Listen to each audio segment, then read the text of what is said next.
உட்படுத்தல். சன்னியாசிகளுக்கு 3 விஷயம் வெள்ளையாக இருக்கணும். ஒரு விஷயம், உடுத்திருக்கக்கூடிய உடை சிவப்பாக இருந்தாலும் 3 விஷயம் அவர்களுக்கு வெள்ளை வெள்ளைன்னு இருக்கணும். ஒன்று, அவர்கள் அணிந்திருக்கக்கூடிய பூணல். இரண்டாவதாக, அவர்கள் அணிந்து வைத்திருக்கக்கூடிய கையில் இருக்கக்கூடிய பல்லானது வெள்ளையாக இருக்கணுமா. மூன்றாவதாக, திருதண்டம் என்று சொல்லக்கூடியதில் ஒரு வெள்ளை கொடி படம் ஒன்று இருக்கும் மேலே, அது வெள்ளையாக இருக்கணுமா. ஆக இந்த 3ம் வெள்ளையாக இருக்கணும்.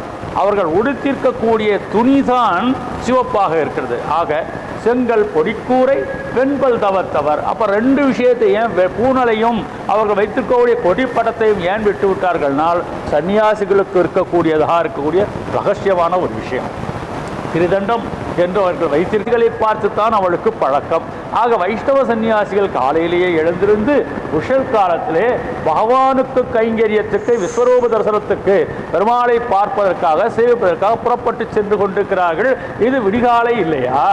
உன் வீட்டு தோட்டம் பெரிய வீடு, அப்பெல்லாம் அமைந்துக்க வனமாடங்கள் கோட்டியுடன் சொல்லியிருக்கா இல்லையா? அப்போ பெரிய வீடு.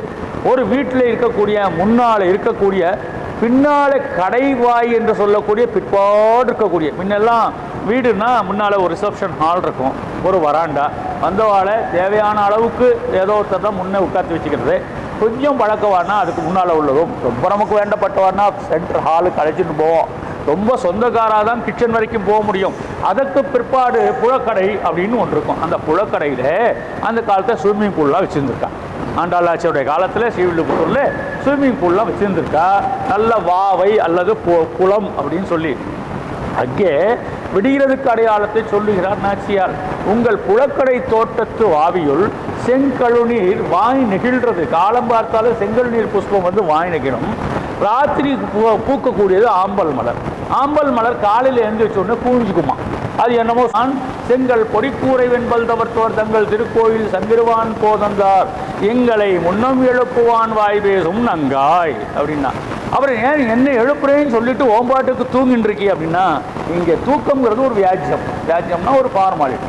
தூக்கம்ங்கிற ஒரு காரணத்தை வைத்துக்கொண்டு மாயையில் மூழ்கி கொடுக்கக்கூடிய ஆத்மாக்களை எழுப்பக்கூடிய விஷயம்தான் இந்த விஷயம். சுவாமி ராமானுஜருக்கும் முகப்பான விஷயம் இது இந்த பாசுரம். ஏனென்றால், பங்கைய கண்ணானை பாடேலோர் எம்பாவாய் அப்படின்னு ஆண்டாள் நாச்சியார் எடுத்ததோட அர்த்தம் என்னவென்னா, சுவாமி ராமானுஜர் பிரம்மசூத்திரம்னு ஒன்று இருக்குது. பிரம்மசூத்திரம், அதுக்கு நிறைய பாஷ்யம், தட் மீன்ஸ் உரை எழுதியிருக்கிறார்கள். அதில் சங்கரரும் உரை எழுதியிருக்கார், மத்வர் உரை எழுதியிருக்கார், சுவாமி ராமானுஜரும் உரை எழுதியிருக்கார். பிரம்ம சூத்திரம்னு வேறு, சூத்திரம்னா ஃபார்முலா. அதை பிரம்மத்துக்கு உண்டாக இருக்கக்கூடிய ஃபார்முலான்னு வச்சுக்கோங்களேன், ஈஸியாக புரியுறதுக்காக சொல்கிறேன்.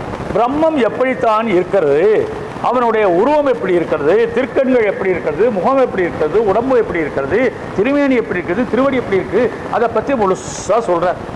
யாருக்கு இந்த பிரம்மசூத்திரம் ஈஸியாக கைவரப்பெறும், எந்த ஞானிகள் அவர்கள் தேடுகிறார்களோ அவர்களுக்கு கூட எட்டாத அளவுக்கு அந்த பிரம்மசூத்திரம் இருக்கிறது. பிரம்மம் பரபிரம்மம் அப்படின்னு பேர்.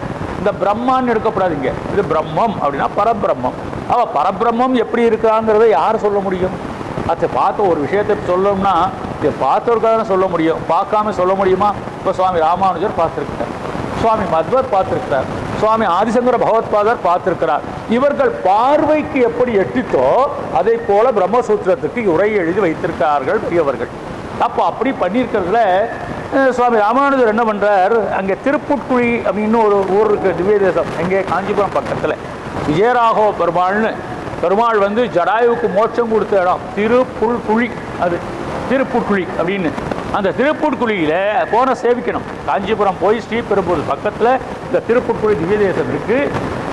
விஜயராகவ பெருமாள் ராமனாக இருக்கார். அங்கே பெருமாள் நிறைய இடங்களில் வல்வில் ராமனாக இருக்கார், இடத்துல ஏரிகாத்த ராமனாக இருக்கார், இப்படி ராமனாக தர்பசேனத்தில் ராமன் இருக்கார். இப்படி நிறைய இடங்களில் ராமனில் இருக்கக்கூடிய திருப்புட்குழியில் ஜடாயுவுக்கு மோட்சம் கொடுத்த இடத்துல அங்கே யாதவ பிரகாசர்னு ஒரு அத்வைத சன்னியாசி, அத்வைதம் துவைதம் விசிஷ்டாத்வைதம், அத்வைத சன்னியாசி.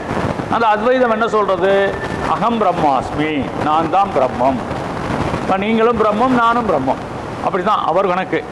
நம்ம கணக்கு அப்படி கிடையாது. விசிஷ்டாத்வைதம் அப்படி சொல்ல, நாம் பிரம்மத்தினுடைய பிரதிபலிப்பு, நாம் சாதாரண ஜீவாத்மாக்கள், பரமாத்மான்னு ஒருத்தர் இருக்கார், அவர்தான் பரபிரம்மம், அவரிடத்திலே போய் சேர்வது என்பதுதான் நாம் பிறவி எடுத்ததோட நோக்கம் இதை சொல்லுகிறார். சுவாமி ராமானுஜருக்கு அவருக்கு வேதாபியாசம் பண்ணணும். 5 வயது 6 வயது பூர்த்தி ஆகிற பொழுது உபநயனம் பண்ணி அவருடைய தோப்பனார் என்ன பண்ணுறார், கொண்டு போய் யாதவ பிரகாசத்தை சேர்க்கிறார், பள்ளிக்கூடத்தில் சேர்க்கிறார். யாதவ பிரகாசருடைய மடம் அத்வைத மடம், அத்வைத சன்னியாசி. இப்போ அங்கே இப்போவெல்லாம் ஆசிரியர்களை பார்த்து சிஷ்யர்கள்லாம் இப்போ கரெக்டாக 9 மணிக்கு ஃபஸ்ட்டு பெல் அடிக்கும், 2 மணிக்கு சாப்பாட்டுக்கு பெல் அடிக்கும், 1 மணிக்கு 1க்கு பெல் அடிக்காதெல்லாம் கிடையாது. அவருக்கு எப்போ என்ன சொல்லிக் கொடுக்கறது தோன்றதோ சொல்லிக் கொடுப்பேன், அவ்வளோதான். அது நேர காலம் கிடையாது. இப்போ யாதவ பிரகாசர் இடத்துல எல்லாம் காலையிலே 7:30 8 மணிக்கெல்லாம் சுற்றி உட்காந்துருக்காங்க. ராமானுஜரை கூப்பிட்டு எனக்கு என்ன தேய்ச்சி விடுங்கிறார். யார்? யாதவ பிரகாசர். என்ன தேய்ச்சி கொடு, என்ன தேய்ச்சி கொடுக்கிறதுக்கு யாதவ பிரகாசர் வந்து கீழே பத்த சிஷ்யெல்லாம் கை கட்டி வாய் பொத்தி நின்றுருக்கார். இன்றைக்கி பிரம்மசூத்திரத்திலேருந்து உங்களுக்கு ஒரு பாடம் நடத்துகிறேன் பாருங்க. என்ன தேய்ச்சி குளிக்கிற போது யாதவ பிரகாசர் சொல்லிக் கொடுக்குற பாடம். இன்றைக்கி உங்களுக்கு பிரம்மசூத்திரத்திலேருந்து ஒரு ஸ்லோகத்துக்கு அர்த்தம் சொல்லித்தரேன் அப்படிங்கிறார். ஒரு ஸ்லோகத்துக்கு அர்த்தத்தை என்ன தேய்ச்சி குளிக்கிறதுக்கு முன்னால் சொல்ல முடியுமா? அப்போ எவ்வளோ நேரம் என்ன தேய்ச்சி குளிச்சிருப்பார், அது யோசனை பண்ணி பாருங்க. அப்போ என்ன தேய்க்கிறதுக்கு யாரான்னா சாட்டமாக இருக்கார் நம்ம ராமானுஜன். அப்படியே அப்படியே மேலே அப்படியே நம்ம சுவாமி ஆழ்வாதினர் இருக்கக்கூடிய பெருமாளுக்கு பொழிந்து நின்ற விரான்னு வேறு அவர் மாதிரி அவர் வாட்ட சாட்டமாக அப்படியே இருக்கா. பூமண்ணுவாது பொருந்திய மார்பன் புகழ்மலிந்தவன் பவன்னுவாரன் அடிவணிந்துவன் பல்கலையோர் தாம் மண்ணு வந்த ராமானுஜன் சரணாரவிந்தம் தாம் மன்னிவான நெஞ்சே சொல்லுவோமோ நாமங்களே சொல்லி ராமானுஜன் உத்தந்தாதியில் எடுக்கக்கூடிய பாசுரம்.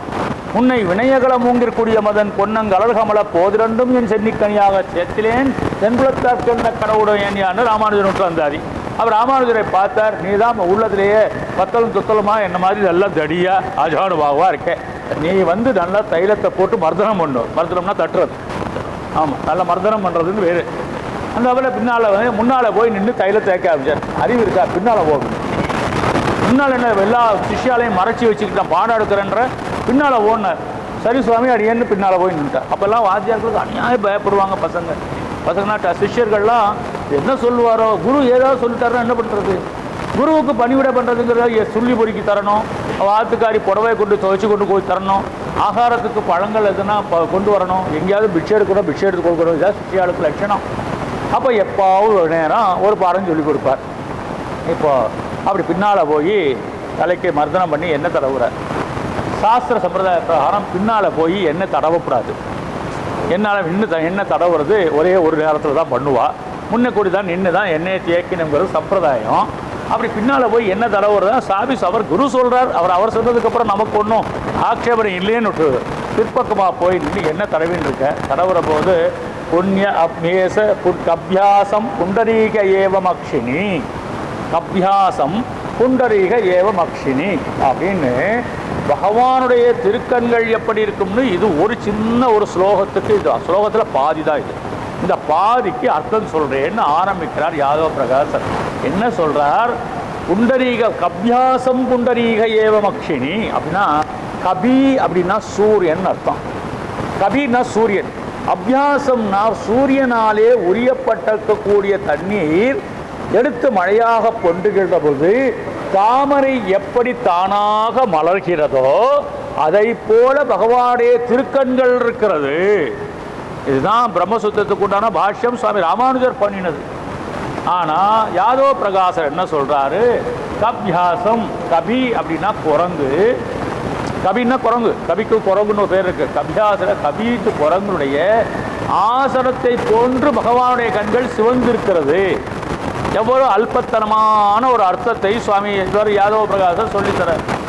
இப்படி சொல்கிற போது இவருக்கு அப்படியே கண்ணிலேருந்து ஜலமாக கொட்டுறது. யாருக்கு?